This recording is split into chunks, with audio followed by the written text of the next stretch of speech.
নমস্কার বন্ধুরা, home cook চ্যানেলে সবাইকে স্বাগত জানাই। আজকে আমি দুর্দান্ত স্বাদের একটি বিরিয়ানি রেসিপি নিয়ে চলে এসেছি। এটি বানানো যেমন সহজ, খেতে কিন্তু অপূর্ব সুন্দর হয়। হঠাৎ করে যদি বিরিয়ানি খেতে ইচ্ছে করে তাহলে এই রেসিপিটি একবার হলেও দেখে নিতে পারেন। আর সমস্ত কিছু উপকরণ বাড়িতেই পেয়ে যাবেন। ঘরোয়া কিছু উপকরণ দিয়েই আজকে আমি তৈরি করে দেখাবো।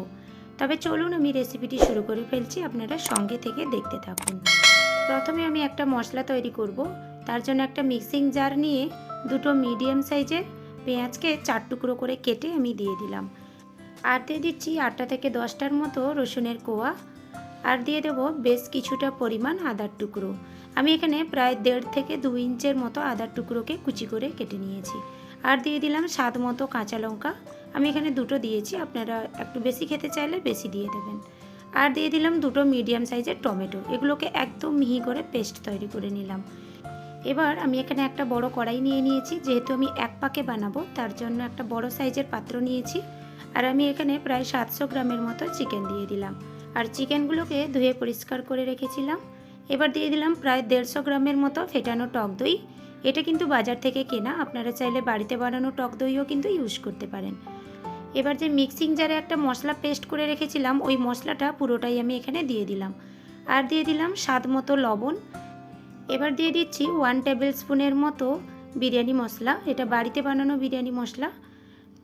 বিরিয়ানি মশলার পরিমাণটা একটু বেশি দিতে হবে। এবার দিয়ে দিলাম বেশ কিছুটা পরিমাণ হলুদ গুঁড়ো। তাও 1/4 টিস্পুনের মতো আমি হলুদ গুঁড়ো দিয়েছি। আর হাফ টিস্পুনের মতো দিয়ে দিলাম ঝাল লঙ্কার গুঁড়ো। আর হাফ টিস্পুনের মতো দিয়ে দিলাম কালারিং লঙ্কার গুঁড়ো। আর দিয়ে দিলাম হাফ টিস্পুনের মতো ধনে গুঁড়ো, হাফ টিস্পুনের মতো জিরে গুঁড়ো। আর দিয়ে দিচ্ছি হাফ টিস্পুনের মতো গোলমরিচের গুঁড়ো। আর হাফ টিস্পুনের মতো গরম মশলার গুঁড়ো। এবার আমি একটা লেবুকে হাফ টুকরো করে হাফ অংশটা পুরোটাই রস বের করে আমি দিয়ে দিলাম।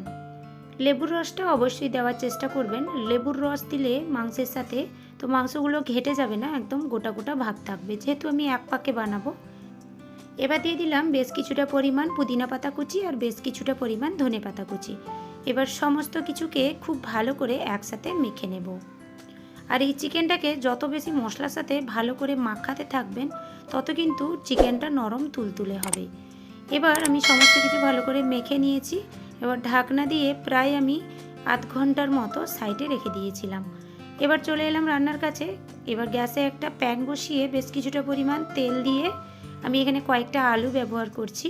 তো আলুটাকে আমি তেলে দিয়ে ভেজে নেব। সামান্য একটু হলুদ গুঁড়ো আর সামান্য একটু লবণ দিয়ে আলুটাকে ভেজে নিতে হবে।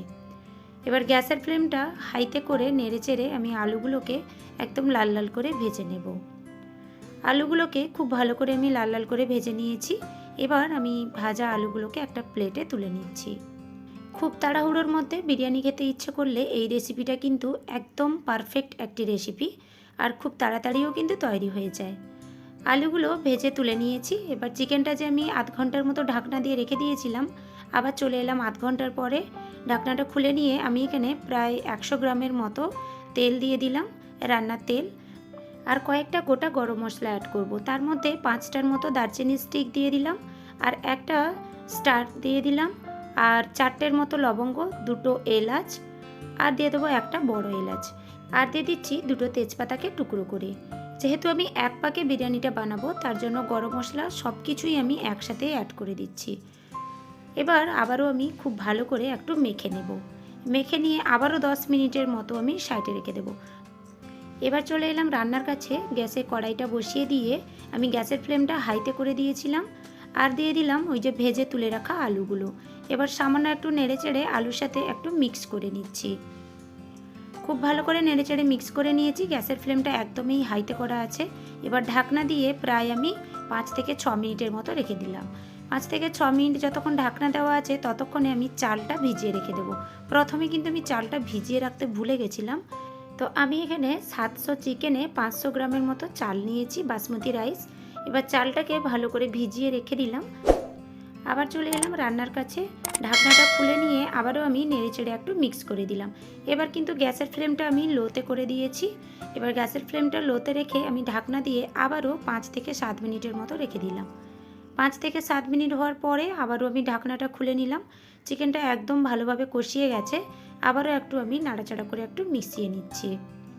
এই যে সময় দিয়ে দিয়ে ঢাকনা দেওয়া ছিল, তার মাঝখানে আপনারা একটু ঢাকনা খুলে নাড়াচাড়াও করে নিতে পারেন, কারণ চিকেনগুলো তলায় লেগে যাওয়ারও সম্ভাবনা থাকতে পারে।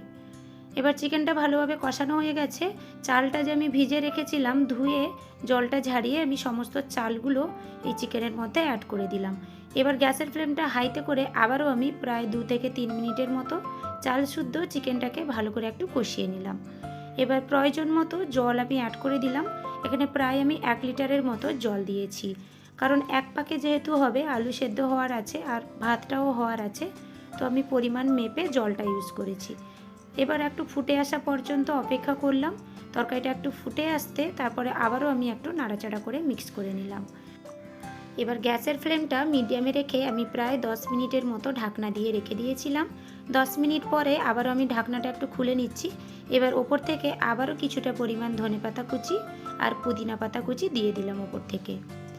আর এখানে আপনারা চাইলে বিরিয়ানি মশলাও একটু দিতে পারেন, আমি যেহেতু প্রথমে অনেকটা পরিমাণ দিয়ে দিয়েছি তার জন্য আর দিলাম না। আর 1 টেবিল স্পুনের মতো দিয়ে দিলাম ঘি। ঘিটা কিন্তু অবশ্যই দিতে হবে।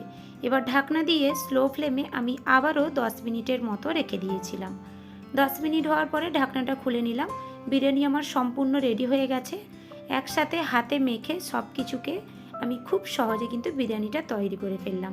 খেতে কিন্তু অপূর্ব স্বাদ হয় বন্ধুরা। খুব তাড়াহুড়োর মধ্যে এটা কিন্তু পারফেক্ট একটি বিরিয়ানি রেসিপি। আপনারা একবার বাড়িতে তৈরি করে দেখে নিতে পারেন, অবশ্যই আপনাদের কিন্তু খুব ভালো লাগবে। তো বন্ধুরা, আশা করি আজকের আমার এই রেসিপিটি আপনাদের ভালো লেগেছে। ভালো লাগলে প্লিজ ভিডিওতে একটা ছোট্ট করে লাইক করে দিয়ে আমার চ্যানেলটিকে সাবস্ক্রাইব করে নিতে ভুলবেন না। তবে আজকের মতো এই পর্যন্তই। দেখা হবে নতুন কোনো আবারও একটি রেসিপির সাথে। সবাই খুব ভালো থাকবেন।